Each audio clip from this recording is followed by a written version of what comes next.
Hello students, welcome back to knowledge garden. આજના વિડીયોમાં આપણે પ્રથમ પરીક્ષા જે ઓક્ટોબર 2025ના શરૂ થવાની છે એના માટે જે બહાર પાડાયેલી છે નવનીતની અસાઇનમેન્ટ, એનું આજે આપણે પ્રકરણ જોઈશું 4. પ્રકરણ 4ની અંદર તમને જુદી જુદી 5 રકમો આપેલી છે. 5 રકમ વિભાગ બી છે. આ વિભાગ બીનો પ્રકરણ 4ની 5 રકમનો આપણે આ ઉકેલ મેળવશું આજના વિડીયોમાં. વન શોર્ટ વિડીયો હશે. પ્રકરણ 4ના એની અંદર વિભાગ બીના બધા જ દાખલાઓનું સોલ્યુશન કરશું આપણે. જેમાં આપણે પહેલો દાખલો જોઈએ. સુરેખ સમીકરણ 2x + cy = 8માં સીની કઈ કિંમત માટે x અને yનો ઉકેલ સમાન મળે? પછી x = 3 ને y = 4 હોય તો એ સમીકરણમાં 3y = ax + 7નો એક ઉકેલ હોય તો એની કિંમત શોધો. 3x + 5y = 0ના 4 ભિન્ન ઉકેલ મેળવો. y = 4x - 1 હોય તો તેને પ્રમાણિત સ્વરૂપમાં લખી અને a + b - 2cની કિંમત મેળવો. અને સમીકરણ πx + y = 9ના 4 ઉકેલ મેળવો. તો આ 5 દાખલાનો વન શોર્ટ વિડીયો આપણે જોશું જે વિભાગ બીનો છે. તો ચાલો શરૂ કરીએ આજનો વિડીયો. સૌથી પહેલાં જોઈએ વિભાગ બી પ્રકરણ 4 એનો પહેલો ક્વેશ્ચન. સુરેખ સમીકરણ 2x + cy = 8માં સીની કઈ કિંમત માટે x અને yનો ઉકેલ સમાન મળે? તો જુઓ, 2x + cy = 8. હવે સીની કઈ કિંમત માટે x અને yનો ઉકેલ સમાન મળે તો આપણે સીને એકલો કરી નાખવાનો. એટલે કે અહીંયા +2x છે તો એ બરાબરને આ સાઈડ આવે તો શું થઈ જાય? -2x થઈ જાય. આ +2x છે બરાબરને આ સાઈડ આવે તો -2x. એટલે cy = 8 - 2x રહ્યા. સીને એકલો કરવો છે તો સી સાથે y ગુણાકારમાં છે, અહીંયા આવે તો ભાગાકારમાં. એટલે સીની વેલ્યુ મળી આપણને 8 - 2x / y. એટલે સીની આ વેલ્યુ હોય તો x અને yની કિંમત કેવી મળે? સમાન મળે. એટલે જ્યારે પણ આ ટાઈપના દાખલા પૂછે ત્યારે તમને સીની કઈ કિંમત માટે x અને yનું મૂલ્ય સમાન મળે એમ પૂછે તો તમારે સીને એકલો કરી નાખવાનો. ત્યાર પછી જોઈએ આપણે ક્વેશ્ચન નંબર 2, જેમાં એક્સની વેલ્યુ 3 અને વાયની વેલ્યુ 4 આપી દીધી છે. ને પછી તમને સમીકરણ આપ્યો છે જેમાં તમારે એ શોધવાનું છે. તો આપણું સમીકરણ છે 3y = ax + 7. તો અહીંયા આપણે એકવાર સમીકરણ લખી નાખશું. 3y = ax + 7. જ્યાં હવે એક્સની વેલ્યુ ને વાયની વેલ્યુ તમને રકમમાં આપેલી છે તો એ રકમ પ્રમાણે આપણે લખી નાખશું. 3 પછી વાયની જગ્યાએ લખશું 4 બરાબર a, એક્સની જગ્યાએ લખશું 3 ને +7. હવે 3 × 4 = 12 બરાબર 3 × a એટલે 3a અને +7. હવે આપણે એ શોધવું છે એટલે એને એકલો કરશો એટલે આ +3a અહીંયા આવે તો -3a. તમે ધારો તો અહીંયા 3a રાખી શકો છો અને +7ને આ સાઈડ લઈ જાઓ તો -7 કરી શકો છો. એ રીતે પણ ચાલે.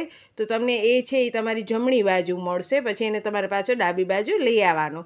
અને એને પહેલેથી ડાબી બાજુ લઈ આવવો હોય તો પણ કાંઈ વાંધો નથી, આમ પણ કરી શકો છો. જો અહીંયા હું સાઈડમાં લખી દઉં, આ રીતની પણ ગણતરી થાય. 12 પછી +7 બરાબરને આ સાઈડ આવે તો -7 બરાબર શું રહ્યા? 3a. હવે 12માંથી 7 બાદ કરો એટલે 5 બરાબર 3a. 3 ગુણાકારમાં છે, અહીંયા આવે તો ભાગાકારમાં. અહીંયા 3 ગુણાકારમાં છે એ સાથે બરાબરને આ સાઈડ આવે તો ભાગાકારમાં. એટલે 5/3 બરાબર a. એટલે કે a બરાબર 5/3. આમ પણ તમે લખી શકો છો. અથવા આવી રીતે કરો કે ભાઈ 3 વાયની જગ્યાએ તો આપણે 4 મૂકી દીધા, એક્સની જગ્યાએ 3 મૂકી દીધા. 3 × 4 = 12, 3a અને 7. હવે 3aને આ સાઈડ લઈ આવું તો -3a અને +12ને આ સાઈડ લઈ આવું તો -12. -3a નો -12માંથી +7 જાય તો -5. બંને બાજુથી ઓછા નીકળી ગયા. 3 ગુણાકારમાં અહીંયા આવે તો ભાગાકારમાં. એટલે એની વેલ્યુ 5/3. બંનેમાંથી કોઈ પણ રીતથી તમે સાદું રૂપ આપી શકો છો. ત્યાર પછી જોઈએ ક્વેશ્ચન નંબર 3. સમીકરણ 3x + 5y = 0ના 4 ભિન્ન ઉકેલ મેળવો. હવે જો આ જે ઉકેલ છે તો તમે કહેશો બેન અસાઇનમેન્ટ પ્રમાણે જવાબ નથી આવ્યો. તો ભાઈ અહીંયા 4 ભિન્ન ઉકેલ એટલે તમને મજા આવે એ રકમ x કે y માટે ધારવાની હોય. આના અનંત ઉકેલ હોય. તો એ અનંત ઉકેલમાંથી તમને જે મજા આવે એ કિંમત તમે મૂકી અને દાખલો કરી શકો છો. એના માટે તમને ગોખવાની જરૂર નથી કે ભાઈ અસાઇનમેન્ટમાં x માટે એટલા ધાર્યા છે તો આપણે પણ એટલા જ ધારવાના છે તો એ આંકડો ગોખશું આપણે. એવી રીતે બિલકુલ નથી કરવાનો. 4 ભિન્ન ઉકેલ એટલે તમારે કાં x કાં y બંનેમાંથી કોઈ પણ એકની વેલ્યુ ધારવાની, તમને મજા આવે એ આંકડાથી. જોઈએ જો આપણું સમીકરણ શું છે? 3x + 5y = 0. તો અહીંયા મેં x માટે ધાર્યા તમને ધારવા હોય તો વાય માટે પણ ધારી શકો છો, પણ અહીંયા મેં એક્સ માટે ધાર્યા ને શરૂઆતમાં મેં ધાર્યા એક્સ બરાબર 0. તમને મજા આવે એ આંકડા તમે ધારી શકો છો. અહીંયા કને બને ત્યાં સુધી નાના આંકડા ધારવાના જેથી દાખલો ઝડપથી થાય. હવે મેં અહીંયા એક્સ બરાબર 0 ધાર્યા એટલે હવે આ જે સમીકરણ છે એમાં હું એક્સની વેલ્યુ મૂકી દઈશ. 3 ના 3 એક્સ માટે મેં 0 ધાર્યા છે વત્તા 5y બરાબર 0. 3 ગુણ્યા 0 એટલે 0, એટલે રહ્યા શું 5y બરાબર 0. હવે 5y બરાબર 0 તો અહીંયા 5 ગુણાકારમાં છે, અહીંયા આવે તો શેમાં આવી જાય? ભાગાકારમાં આવી જાય. આવી રીતે થાય કે y બરાબર 0/5, કારણ કે આ 5 ગુણાકારમાં છે, અહીંયા આવે તો ભાગાકારમાં. 0 ભાગ્યા 5 એટલે શું થાય? 0 થાય. એટલે એક્સનો 0 ધાર્યો ત્યારે વાયનો પણ મને શું મળ્યો? 0 મળ્યો. તો આપણે એવી રીતે કાઉન્સમાં લખવાનો કે એક્સના 0 ને વાયના એ 0. તો આ આપણો એક ઉકેલ મળ્યો. બરાબર. અહીંયા તમે એક્સ માટે અથવા વાય માટે કોઈ પણ માટે ધારી શકો છો. પહેલાં એક્સ માટે ધાર્યો તો 4 વખત એક્સ માટે જ ધારવાનું, વાય માટે ધારો તો 4 વખત વાય માટે જ ધારવાનો, અને બને ત્યાં સુધી નાના આંકડા ધારવાના. અહીંયા જેમ કે મેં પહેલાં એક્સ બરાબર 0 ધારી અને જ્યાં સમીકરણ દેખાણું ત્યાં એક્સની જગ્યાએ મેં શું મૂકી દીધો? 0 મૂકી દીધો, અને પછી વાયને એકલો કરી નાખ્યો એટલે મને એક્સ અને વાયની કિંમત મળી ગઈ. હવે જુઓ એક્સ બરાબર મેં 1 ધાર્યો તો અહીંયા એ જ સમીકરણમાં 3 ના 3 એક્સની જગ્યાએ હું કેટલા મૂકી દઈશ? 1 વત્તા 5y બરાબર 0. 3 એકા 3 વત્તા 5y બરાબર 0. 5y આ વત્તા 3 બરાબરને આ સાઈડ આવે તો શું થઈ જાય? -3 થઈ જાય. 5 ગુણાકારમાં છે, અહીંયા આવે તો ભાગાકારમાં. પછી અહીંયા સાઈડમાં લખવાનું કે ભાઈ એક્સના મેં 1 ધારે, કારણ કે આપણે જ્યારે યામ લખીએ ત્યારે પહેલો યામ એક્સનો લખીએ, એટલે એક્સના 1 ત્યારે વાયના -3/5 મળ્યા. તો આ આપણો બીજો ઉકેલ થયો. હવે એક્સ બરાબર 2 ધાર્યા, 0, 1, 2.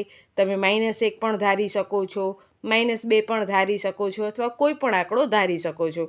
અહીંયા એક્સ બરાબર 2 ધાર્યા તો 3 એક્સની જગ્યાએ 2 વત્તા 5y બરાબર 0. 3 દુ 6 વત્તા 5y બરાબર 0. 5y આ સાઈડ જ રાખ્યા, +6 બરાબરને આ સાઈડ આવે તો -6. 5 ગુણાકારમાં, અહીંયા આવે તો ભાગાકારમાં. એટલે એક્સની વેલ્યુ જ્યારે મેં 2 ધારી ત્યારે વાયની વેલ્યુ મળી મને -6/5. બરાબર. તો આવી રીતે તમને 4 ઉકેલ મેળવવાના. આપણા અત્યાર સુધી કેટલા થયા? 1, આ 2 અને આ 3. બરાબર. હવે ચોથો એક્સ બરાબર 3 ધાર્યા મેં તો જોઈએ તો 3 એક્સની જગ્યાએ 3 વત્તા 5y બરાબર 0. 3 તેરી 9 વત્તા 5y બરાબર 0. વત્તા 9 બરાબરને આ સાઈડ આવે તો -9. 5 ગુણાકારમાં, અહીંયા આવે તો ભાગાકારમાં, એટલે -9/5 વાય બરાબર મળ્યા. એટલે એક્સના 3 ધાર્યા ત્યારે વાયના મળ્યા મને -9/5. તો આવી રીતે આ પેલું, આ બીજો ઉકેલ, આ ત્રીજો ઉકેલ ને આ ચોથો ઉકેલ. એટલે આવા દાખલામાં તમે એક્સ માટે કંઈ પણ રકમ ધારી શકો છો. એક્સને બદલે તમને વાય ધારવો હોય તો વાય માટે પણ કોઈ પણ રકમ ધારી શકો છો. હવે જોઈએ દાખલા નંબર 4. દાખલા નંબર 4માં કહે છે વાય બરાબર 4x ઓછા 1 દ્વિચલ સુરેખ સમીકરણને એકવાર પ્રમાણિત સ્વરૂપમાં લખવાનું છે, અને ત્યાર પછી આપણને a + b - 2cની કિંમત મેળવવાની છે. તો જુઓ અહીંયા કાને પ્રમાણિત સ્વરૂપમાં જ્યારે પણ ફેરવવો હોય ને તો આ એનો સ્વરૂપ છે કે પહેલાં એક્સવાળી રકમ આવી જોઈએ, અહીંયા કોઈ પણ એક્સનો સહગુણક હોય એને આપણે a કહીએ. બરાબર. પછી વાયવાળી રકમ આવી જોઈએ, એટલે કે by, એટલે આ વાય અને b એનો સહગુણક, અને પછી xy વગરનો અચળ પદ આવવો જોઈએ જેને આપણે c કહીએ છીએ, ને એના બરાબર 0 થવો જોઈએ. તો આ જે સ્વરૂપ છે આને આપણે પ્રમાણિત સ્વરૂપ કહીએ છીએ. ax + by + c બરાબર 0. હવે સૌથી પહેલાં એક્સવાળી રકમ, પછી વાયવાળી રકમ ને પછી xy વગરની રકમ, એ રીતે ગોઠવવાનું છે. તો જો પહેલાં એક્સવાળી રકમ તો અહીંયા પ્લસ છે બરાબર, ને આ સાઈડ આવે તો એક્સવાળી રકમ કેવી થઈ જાય? માઇનસ થઈ જાય. આ -1ને અહીંયા લઈ આવ્યા તો પ્લસ, ને વાય તો અહીંયા છે જ, પણ હજી આપણું આ ગોઠવાયું નથી, કારણ કે આપણે આ +4x અહીંયા લઈ આવ્યા તો માઇનસ થયા, -1ને આ સાઈડ લઈ આવ્યા તો +1 થયા, અને વાય તો અહીંયા જ હતો, આ સાઈડ કાંઈ ન રહ્યો એટલે 0. પણ જે રીતે કીધું એ પ્રમાણે પહેલાં એક્સવાળી રકમ, પછી વાયવાળી રકમ ને પછી xy વગરની રકમ, તો એ રીતે આપણે ગોઠવીએ તો -4x વત્તા વાય અને વત્તા 1. હવે જો રકમ ગોઠવાઈ ગઈ, -4x એટલે એક્સવાળી રકમ, પછી વાયવાળી રકમ અને પછી xy વગરની રકમ, ને બરાબર 0. એટલે કે તમારી જમણી બાજુ કાંઈ હોવું જોઈએ નહીં, જમણી બાજુ શું આવી જવું જોઈએ? 0 આવવો જોઈએ. તો આને શું કહેવાય? પ્રમાણિત સ્વરૂપ કહેવાય. +4x આ સાઈડ આવે તો -4x, વાય તો અહીંયા જ હતા, અને -1 આ સાઈડ આવે તો +1, એમ ડાયરેક્ટ પણ તમે કરી શકો છો. ને એના બરાબર 0 એટલે આ પ્રમાણિત સ્વરૂપ. તો પ્રમાણિત સ્વરૂપ તમને હેતુલક્ષીમાં પણ પૂછે છે, તો આ જ રીતે ગોઠવવાનું, x વાળી y વાળી રકમ અને પછી xy વગરનો એટલે કે અચળ પદ. હવે આપણે એના સહગુણક લખીએ. તો એક્સના સહગુણકને એ દ્વારા આપણે ઓળખીએ છીએ. જો અહીંયા લખેલું જ છે એક્સના સહગુણકને એ દ્વારા ઓળખીએ. તો અહીંયા એક્સનો સહગુણક -4 છે એટલે એની વેલ્યુ કેટલી થાય? -4. પછી વાયના સહગુણકને આપણે બી દ્વારા ઓળખીએ છીએ, તો બી. હવે જો અહીંયા વાયની બાજુમાં કાંઈ નથી તો ગણિતની અંદર જેનું કોઈ ન હોય એનું 1 હોય, એટલે આને 1y વંચાય, અને કેવાય 1y + 1y, એટલે બીનો સહગુણક એટલે કે બીની વેલ્યુ કેટલી થશે? 1, કારણ કે વાયનો સહગુણક +1 છે, અને અચળ પદ સી બરાબર પણ 1. હવે આપણે જે કિંમત શોધવાની છે એમાં કિંમત મૂકી દઈએ. a વત્તા b -2c ની વેલ્યુ શોધવી છે, તો એની જગ્યાએ -4, બીની જગ્યાએ 1, -2 અને સીની જગ્યાએ 1. -4 + 1 અને -2 એકા 2, -4 ને -2 -6, -6 વત્તા 1 એટલે -5, એટલે કે a + b -2c ની વેલ્યુ કેટલી આવી? -5 આવી. ત્યાર પછી પાંચમો દાખલો જે હમણાં આપણે કર્યો તો એ જ રીતનો છે. 4 ભિન્ન ઉકેલ મેળવવાના છે. πx + y બરાબર 9 આ સમીકરણ. એમાં પણ સૌથી પહેલાં મેં x બરાબર શું ધારી લીધો? 0 ધારી લીધો. એટલે πxની જગ્યાએ 0 + y બરાબર 9. હવે π × 0 એટલે તો 0 જ થઈ ગયો, એટલે y બરાબર શું આવ્યા? 9. એટલે xના 0 ત્યારે yના 9. પછી મેં xની જગ્યાએ 1 ધાર્યું. આ જ સમીકરણમાં કિંમત મૂકશું પાઈના પાઈ. એક્સની જગ્યાએ હું શું લખી નાખીશ? 1 + y બરાબર 9. પાઈ એકા પાઈ વત્તા y બરાબર 9. હવે y વત્તા પાઈ આ સાઈડ આવે તો શું થઈ જાય? ઓછા પાઈ થાય, એટલે yની વેલ્યુ મળશે 9 - પાઈ, કારણ કે અહીંયા પાઈની આપણે કિંમત મૂકવાની નથી, એટલે xના 1 ત્યારે yના 9 - પાઈ. હવે x બરાબર 2 મૂકી દીધા, તો પાઈના પાઈ, એક્સની જગ્યાએ 2 વત્તા y બરાબર 9, એટલે 2 × પાઈ 2 પાઈ વત્તા y બરાબર 9, એટલે y બરાબર 9 વત્તા 2 પાઈ આ સાઈડ આવે તો -2 પાઈ, એટલે yની વેલ્યુ મળી 9 - 2 પાઈ, એટલે xના 2 ત્યારે yના 9 - 2 પાઈ.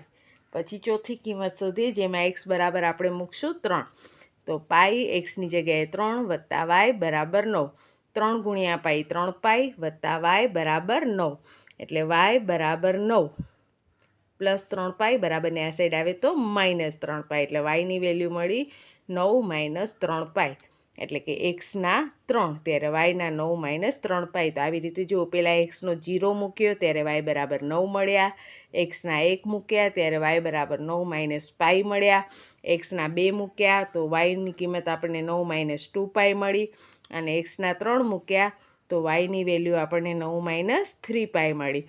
અહીંયા x અથવા y બંને માટે તમે ધારી શકો છો, પણ કોઈ પણ એક માટે ધારવાનું. કાં 4 માટે x માટે વેલ્યુ ધારવાની. જો xની વેલ્યુ ધારશો તો તમને yની મળશે સાદું રૂપ આપ્યા પછી કિંમત, અને yની વેલ્યુ ધારશો તો તમને xની કિંમત મળશે સાદું રૂપ આપ્યા પછી. આવી રીતે 4 વાર કરવાનું, અને તમને મજા આવે એ આંકડા તમે ધારી શકો છો. તો આ થયો આપણો 1 શોર્ટ વિડીયો, જેમાં વિભાગ બી ચોથો ચેપ્ટર આપણે પૂરો કર્યો. નેક્સ્ટ વિડીયોની અંદર આપણે પ્રકરણ 5 લેશું, અને આ સિવાય પણ તમારા જો કોઈ ડાઉટ્સ હોય તો તે જણાવજો. અને પછી બધા જ વિદ્યાર્થીઓને અઘરો લાગે છે ચેપ્ટર 6, એ પણ આપણે બહુ જ ઝડપથી લેશું. સાથે સાથે એસએસની જે બ્લુપ્રિન્ટ છે, ગણિતની બ્લુપ્રિન્ટ છે, વિજ્ઞાનની બ્લુપ્રિન્ટ છે, એ પણ નોલેજ ગાર્ડનમાં મૂકવામાં આવી છે. તો એ જરૂરથી જોઈ લેજો, જેથી કરીને એ પ્રમાણે તમે તૈયારી કરી શકો. અને જો વિડીયો ગમે તો લાઈક કરજો અને શેર કરજો તમારા મિત્રને, જેથી ફ્રી શિક્ષાનો લાભ બધા જ વિદ્યાર્થીઓ મેળવી શકે. તો બસ આજના વિડીયોમાં આટલો જ. ત્યાં સુધી બધાને જય હિન્દ, જય ભારત. સૌ ભણે સૌ આગળ વધે.